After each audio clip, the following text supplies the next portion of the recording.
Today we're kicking up leftovers and showing you how to take regular luncheon meat and turn them into something spectacular for a quick meal on the Blackstone.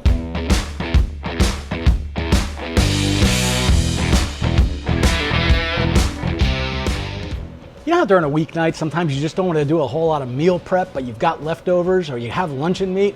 This is a quick and easy way to take regular sort of cold cuts and turn them into something pretty spectacular. I'm going to go ahead and make 2 quick sandwiches. We do this for the kids at times. Like, we don't really cook for dinner, you know, we're like busy doing other stuff, or I work late, or Deb works late. And then it's just a matter of, what do we want to heat up and do? So here's what I've got. I've got some Colby Jack cheese, and I've got some sliced roast beef. We're going to turn that into little beef and cheddar sandwiches. All right, let's start this way. We're going to prep everything up front because this goes quick. I'm just using small French bread loaf sliced, and it's French bread which is more like sandwich bread. It's soft in the center, not hard, crunchy French bread like you would be dipping in fondue. You can use white bread for this as well, just regular sandwich bread, but I like these little small pieces because we can serve them out on a tray with a bunch of different types of leftovers or sandwiches, cut each one in half, and each kid can have, you know, a sandwich and a half, and it's usually enough to fill them up. First thing we want to do is we want to butter both sides of each of our slices of bread. So let's go ahead and do that for starters. And we're doing that because we want this nice toasty exterior on these from the Blackstone. That's the beauty of doing this on the Blackstone. You know, you could also do it on a cast iron skillet in your kitchen, but it just feels like it's so much quicker when you do it outside because the griddle top is so much larger. You can cook them all at the same time. I'll show you a little trick too. I just keep stacking them butter side into one another. And I do the same with this last one. So now I have all sides except for the bottom buttered on both on both sides. I almost dropped that one. All right, then I pick the whole stack up, get my butter, put it on this last side. Now, we don't want to just set this on the cutting board, otherwise we're going to get butter everywhere. But what we can do is just sort of stand this up on its edge. There you go. They'll stand up right there, kinda, maybe. Will they? Am I making me a liar? There you go. They'll stand up and be pretty good. So now, our fixins, what are we going to put on it? Well, I mentioned I have some roast beef. I'm just going to take a couple of slices, 2 slices of this, and I've got some Colby Jack cheese as well. We'll pull that out.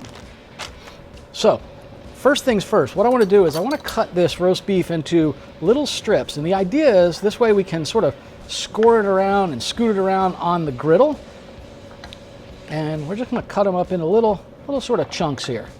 And again, I like doing this for being bite-sized. That's the reason I do it. You know, you bite into a sandwich of this size, you don't want a bunch of this to be trailing out of your mouth. So now I've got everything prepped, and this is going to be really important because once this starts, it is going to cook very quickly. So let me show you on the Blackstone, and we'll get this going. It'll be done in about 1.5 minutes.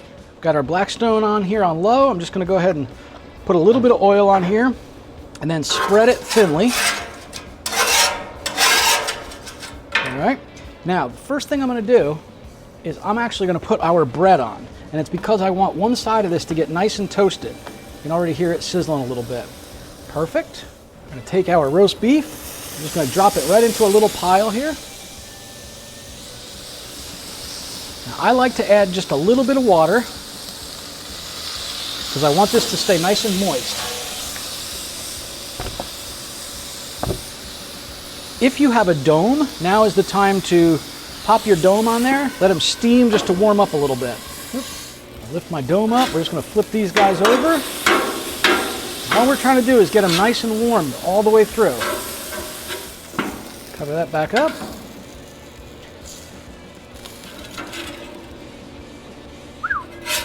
All right, these are starting to look nice and toasty, that's what we want to see. Now, once we flip these guys over, time to start getting some of that Colby Jack cheese on here. I'm only going to put the cheese on one side. It just makes this a little bit easier. Tell you what, I'll put one piece on either of those other sides. That'll help be the glue that holds everything together. I'm just going to put those 2 together.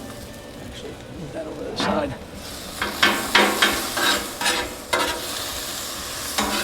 Now, let's go ahead and get these guys right onto our sandwiches.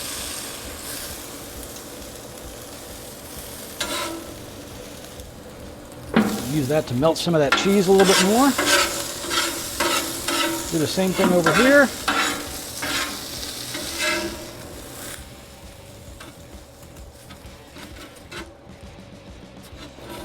All right, get all of our roast beef popped right on there.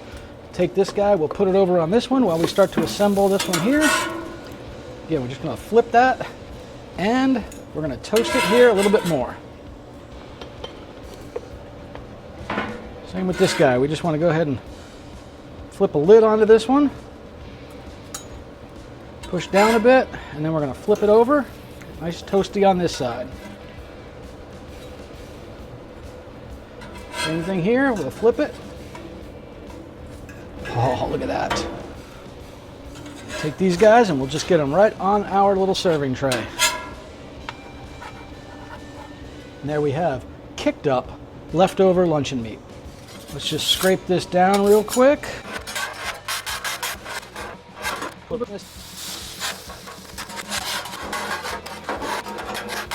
I like to clean my griddle and season it after every use while it's still hot.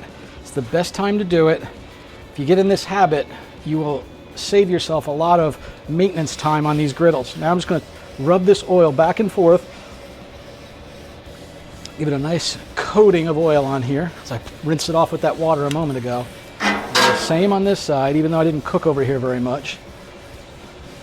All right, now that we've got that done, we're going to run all the way along these sides, get all the oil from these corners out. And as I mentioned, these things cook fast, so you want to be all prepared, ready to go, so you can just do the cooking and get it ready. Have everything right there with you. If I had to walk inside and get something, chances are I'd have scorched or burned something. So let's go ahead and give this a cut and kind of show you what it looks like.